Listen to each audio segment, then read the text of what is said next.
Today, let's get our hands dirty and let's talk about portion sizes.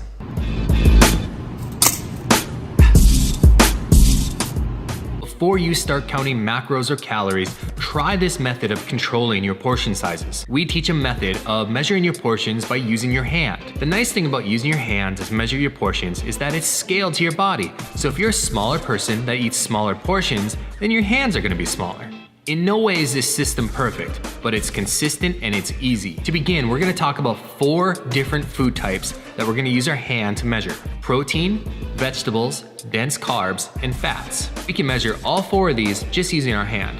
One important note before we begin. For women, you're going to have 1 hand portion per food type.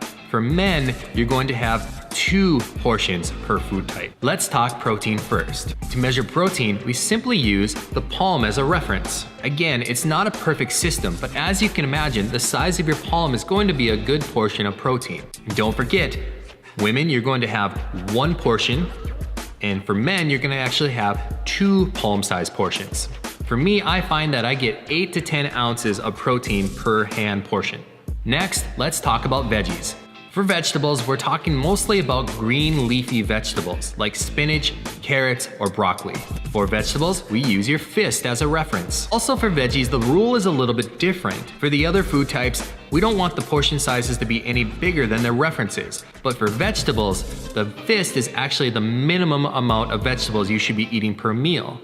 Anything other than that is just bonus. Again, it's not a perfect system, but as you can imagine, a fist of vegetables is still a pretty good size. Next, let's talk about dense carbohydrates. For the most part, for dense carbohydrates, we're talking about anything that isn't a green leafy vegetable. We're mostly talking about fruits, grains like rice, and starches like potatoes.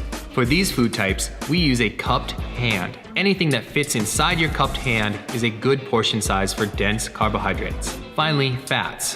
Fats are mostly oils and butters, but they can also be fat-dense foods like nuts and seeds. Any fat portion should be about the size of your thumb. Here are some tips on using this method. This method of measuring portions can take some practice. In the beginning, it might seem silly that you're lining up your food with your hand, but after a lot of practice, you might find that you could just eyeball the portions.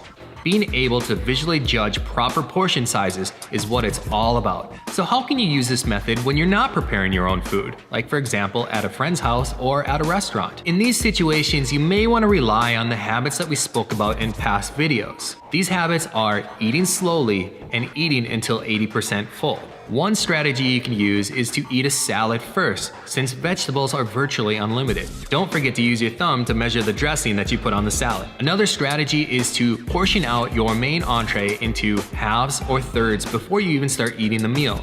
Then you could save these portions for another meal. Finally, the goal is to eat 3 well-portioned meals per day. One situation that might come up is, let's say that you eat a meal that has double the portions of protein. You can then balance out that extra protein portion in your next meal. Or if you mess up a meal, just restart. Again, we're not going for perfection. Our goal here is simplicity and consistency. So try using your hands to measure your portions and see what you think.